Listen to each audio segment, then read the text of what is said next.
The Man Who Would Be King is a 1975 movie based on an 1888 novella by Rudyard Kipling.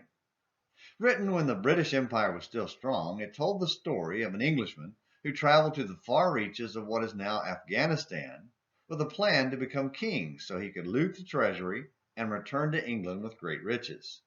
He entered the country and worked his way into favor with the people until, thought to be a god, he was made king. It didn't last long, however, because his desire for a local woman caused a fight that drew blood, showing he was just a man. The man who would be king was quickly executed. Any connection to current events is merely coincidental.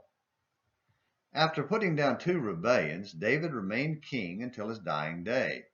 But toward the end, there was one more man who would be king. Knowing he wasn't in line to succeed his father, David's son, Adonijah, sought to seize the throne for himself. But rather than take it by violence and murder, he began boldly acting like he was already king. He went around Jerusalem with a huge entourage of chariots and men.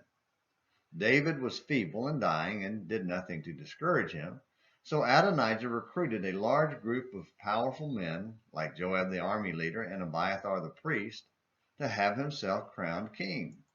But other powerful men, including Nathan the prophet, knew Adonijah wasn't the chosen successor and went to David to have Solomon declared king. All of this is in 1 Kings chapter 1.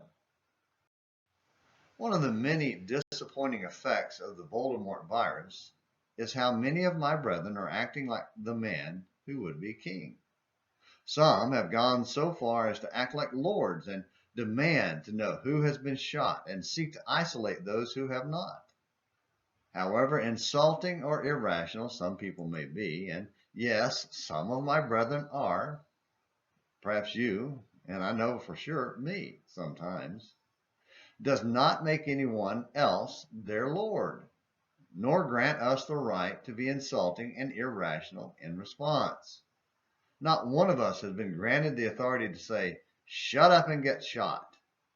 Having powerful leaders, political or religious, on one side doesn't make it right. World history and church history are littered with men who, like Adonijah, would be king even though God didn't choose them. Submission to the will of God and obedient faith is a conscious decision made by competent people who have been persuaded to serve Jesus and their neighbor.